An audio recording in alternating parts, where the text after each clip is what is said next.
Donc, ici, on a la carte Arduino qui sert à tout commander. Là, on a le module Bluetooth qui va servir à être connecté à un téléphone. Là, on a le servomoteur qui contrôle un loquet imprimé en 3D. Et là, on a une alimentation. Donc en fait, ce système, ça va servir à ce qu'on puisse à la fois ouvrir et fermer la porte sur place grâce au bouton, mais aussi de loin grâce à une application sur téléphone qui est connectée au module. Donc ça marche comme ça. Quand on veut enfermer les chiens, on ouvre la porte, on veut les faire rentrer, donc on met les chiens, et après on peut refermer la porte. Voilà. Et le matin, quand il fait tôt et qu'il faut sortir les chiens, sinon on va faire caca dans leur niche, mais qu'on n'a pas envie d'aller dehors parce qu'il fait froid et parce que c'est les vacances, on prend la tablette, elle est connectée, hop, et on ouvre de loin.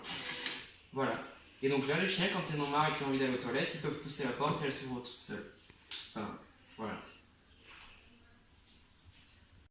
Donc là, j'en ai pas parlé, mais pour commander le servomoteur, il y a une sécurité pour éviter que ça se passe tout seul. Donc on appuie sur le bouton jaune et après on peut fermer ou ouvrir. Voilà. Donc c'est une petite sécurité qui permet que si quelqu'un ne sait pas comment ça marche, qui veut juste ouvrir et fermer, il va rien se passer en fait. Voilà. Ici on a le module Arduino qui contrôle tout, avec les 3 LED, les 3 boutons, et tout le câblage qui commande le servomoteur et le contrôleur Bluetooth. Voilà. Avec l'alimentation d'un côté, et les sorties pour le cerveau, et le contrôleur Bluetooth.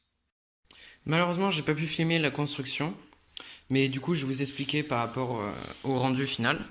Donc en fait c'était une niche en plastique à la base, et comme elle dormait bien dedans, j'ai pas pris le risque d'en construire une en bois, parce que la dernière qu'elles avaient en bois, elles l'ont mangée en fait. Donc du coup on a gardé celle en plastique, et j'ai fait un trou au milieu, et sur les deux faces de ce côté-là, j'ai fixé 2 cadres en bois comme ça, et les cadres en bois en fait, ils sont reliés par des vis et des boulons, et sur un des deux il y a la porte. Voilà, c'est tout simple. Et après j'ai fixé le support imprimante 3D pour le loquet, et une autre planche pour que ce soit au même niveau en fait. Voilà.